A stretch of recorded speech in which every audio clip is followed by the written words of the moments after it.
Welcome back, everybody. Today we're going deep on Don't Believe Everything You Think. By Joseph Nguyen. That's right. This one, it really caught my eye because, well, honestly, who wouldn't want to choose joy? Even when, life throws curveballs, right? Right. And that's kind of Nguyen's big promise. Like, even when things are rough, you can still find that joy. So we'll be breaking down some pretty interesting concepts from the book. We've got the difference between thoughts and thinking. Then there's this idea that positive thinking, well, maybe it's not the be-all and end-all. And even some really cool stuff about, like, tapping into divine inspiration for your goals. Oh, yeah. That's a big one. And something he calls unconditional creation.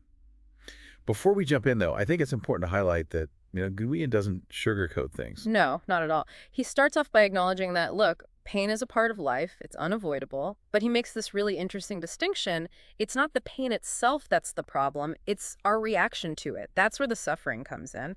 And that's where we have a choice. So it's not about pretending the pain isn't there, but more about how we relate to it, right? Exactly.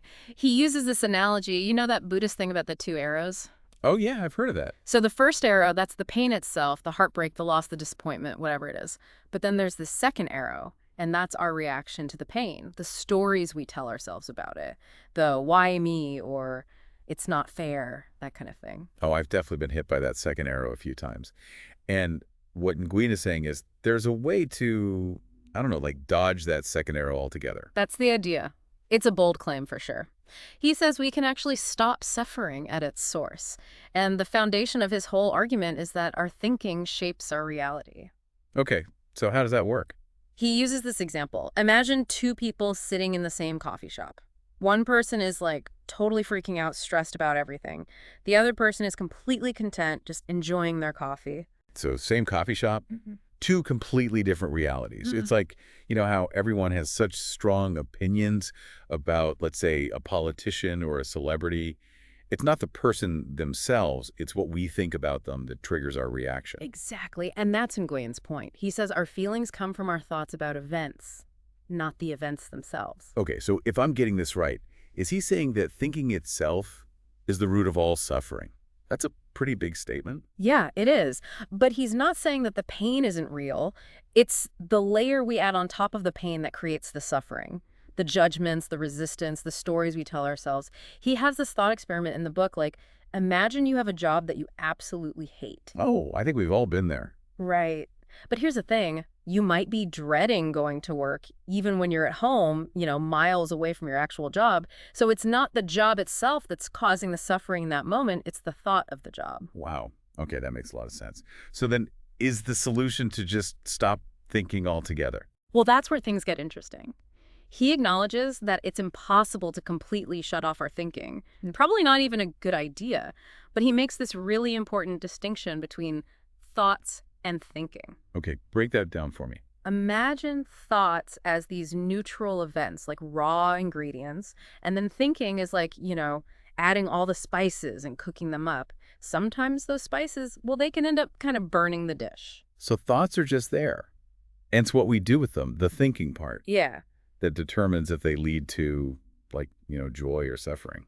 exactly. In the book, he actually has this really helpful chart. He contrasts thoughts and thinking. Like thoughts are effortless, they're expansive, they're creative, but thinking is effortful, it's restrictive, it's very ego-driven. Okay, so that makes me think about positive thinking, Mhm. like the idea that if we just focus on good thoughts, we'll be happy. Is Nguyen saying that's wrong? He doesn't completely dismiss it, but he does challenge how effective it is, especially as a long-term solution.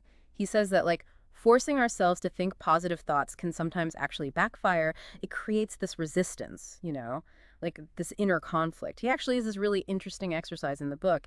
Think back to a time when you felt pure joy.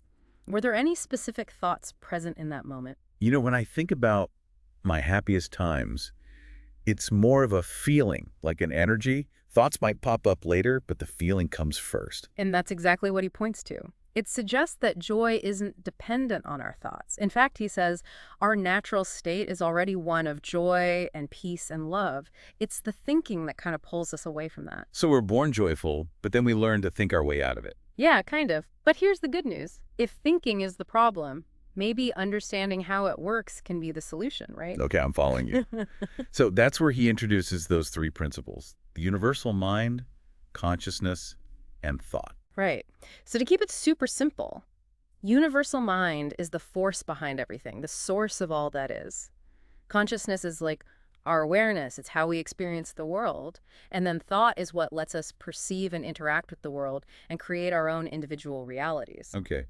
So these three principles, they're all connected, they're shaping our experience. How does understanding them help us suffer less? Well, that's where we'll start digging into the practical side of non-thinking. He says that once we understand the nature of thought, we can start to, loosen his grip on us, create more space for peace and joy to just naturally come through. He uses this really great analogy of muddy water. Okay, I'm visualizing it. You don't have to frantically stir the water or try to filter out the mud. If you just let it sit, the mud settles on its own and the water becomes clear. So instead of trying to force our minds to be quiet, we just need to stop stirring up the mud with our thinking. Exactly. And that's where mindfulness comes in. By becoming aware of our thoughts without judgment, we create that space for them to settle and let that natural peace and clarity rise to the surface. I bet you're thinking, though. If I stop thinking, how am I supposed to, you know, actually get things done? I'm just going to end up on the couch all day, Yeah. right? That's a really common worry, actually. People think that if they stop thinking so much, they'll lose their motivation. But Nguyen's argument is kind of the opposite. He says non-thinking can help us unlock our potential, actually lead to more fulfilling goals. He brings up this example from, the world of sports. Oh, interesting. Tell me more about that. Think about athletes who talk about being in the zone. They're not overthinking their moves. They're just flowing, responding intuitively. And there's this Japanese term for it, mushin, which means no mind. I've heard that term, but I don't really get it. How does Mushin connect to this whole non-thinking thing? So mushin is all about being completely present, right here, right now. No distractions, no self-consciousness. It's like you're just acting effortlessly. Your skills and instincts take over.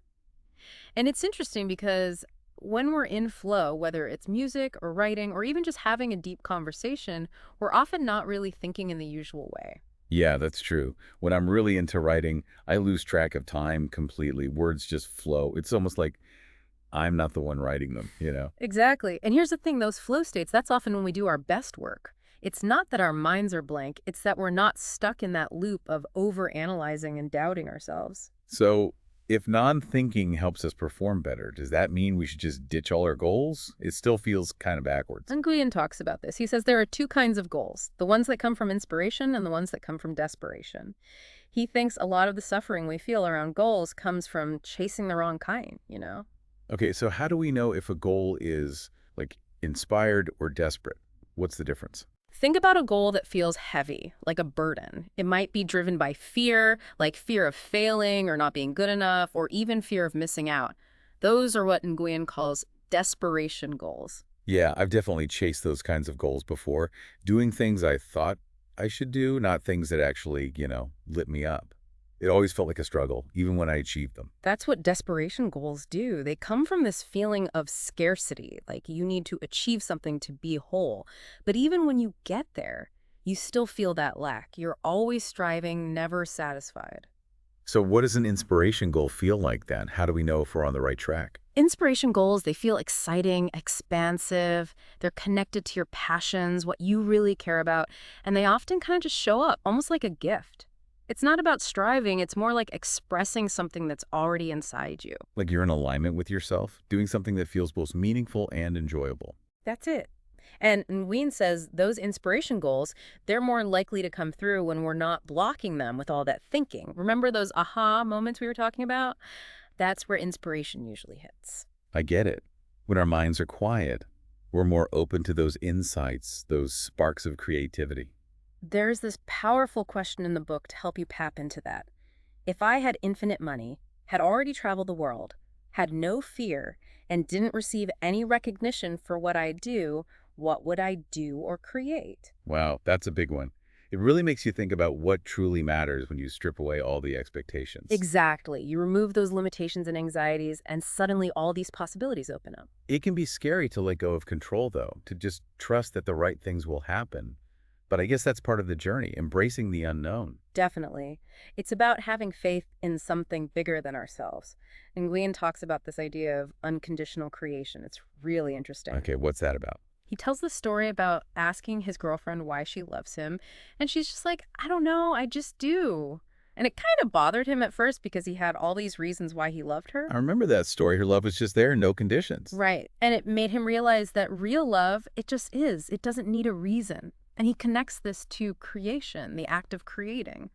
So we can create from that same place of unconditional love, no expectations, no need for validation. Exactly. And imagine creating for the pure joy of it, not for some outcome or external approval. It's about embracing the process, letting go of control. Trusting your own creativity, letting inspiration guide you instead of fear. This is all making a lot of sense, but I gotta admit, I'm a little nervous about what happens after we start feeling more peace and joy. Is it even possible to maintain that? What are some of the challenges we might run into? I mean, it's almost like, shouldn't we always be working towards those feelings? It is kind of strange, isn't it? Like we want peace, but then when we actually start to feel it, it's like, wait, is this right? We're just so used to that feeling of stress, always pushing and striving and figuring things out. That stillness can almost feel like we're not doing enough. Oh, tell me about it. That's totally me. Shouldn't I be doing something? Shouldn't I be worrying about something? Nguyen actually calls it the death of the ego. It's like our ego, that part of us that's all about achievement and busyness, it gets kind of freaked out when we stop with all that mental effort, like a survival mechanism or something. So our ego might actually try to sabotage our own happiness. Oh, yeah, it can definitely put up a fight. You might start doubting yourself or worrying or just feeling like something's missing. That's when you really need to lean into faith, that trust that everything's okay, that you don't have to think your way out of every situation. Like we're learning to trust a different part of ourselves, that inner knowing that's always there under all the thoughts. Exactly. And he talks about this idea of a beginner's mind, being open and curious, even when things feel kind of weird or uncomfortable. I like that. Approaching it all with a sense of wonder. Like you're rewiring your brain, learning to trust your intuition and that deeper wisdom that's there, even when your mind is quiet. He uses this analogy, compares it to a river. Okay, I love a good analogy. He says our natural state is like this flowing river, but then we create all these dams with our thinking, Yeah. blocking that flow of well-being. So non-thinking is about removing those dams, letting that inner peace flow naturally. And it doesn't mean you become passive or lazy or anything. It's about channeling that energy into inspired action, that intuition leading the way instead of fear. That's it. But let's be real, those negative thoughts, the worries, the doubts, they're going to pop up, right? So how do we deal with that? What does Nguyen say about those moments when we get hooked by the thinking? He's very clear about it being a journey, not a destination. You're going to slip up, fall back into old patterns, it's okay. It's about noticing those moments, without beating yourself up about it, and gently bringing your attention back to the present. He actually compares it to learning to surf. Oh, I think I see where this is going. You wipe out, you get knocked down by those waves of thought, but you just paddle back out and keep trying. It's a perfect way to describe mindfulness, right? The more you practice, the better you get at riding those waves without getting, totally swept away. And I think it's important to remember that we can set ourselves up for success, like create an environment that supports this whole non-thinking thing. In the book, Nguyen talks about paying attention to what you eat, what kind of media you consume, even the spaces you spend time in. Yeah, it's about surrounding yourself with things that nourish you, not things that just stress you out.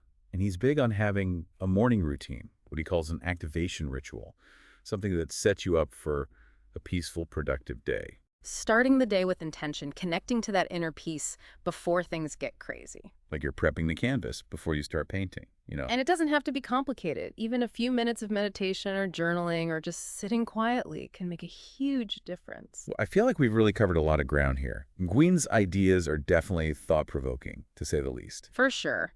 He gives us this really powerful framework for understanding how our minds work and how much potential we have to create a life that's full of peace and joy. Before we wrap up, I wanted to leave you with one of those self-reflection questions from the book. On a scale of 1 to 10, how much did you think today? Really sit with that for a minute.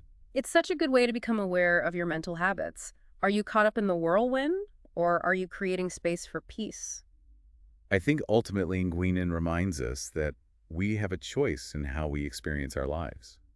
We can get lost in our thoughts, or we can step back, trust our intuition, and tap into that wisdom that's always there. Pain is part of life, that's for sure. But suffering, that's optional. Choose wisely, everyone. And we'll see you next time for for another deep dive.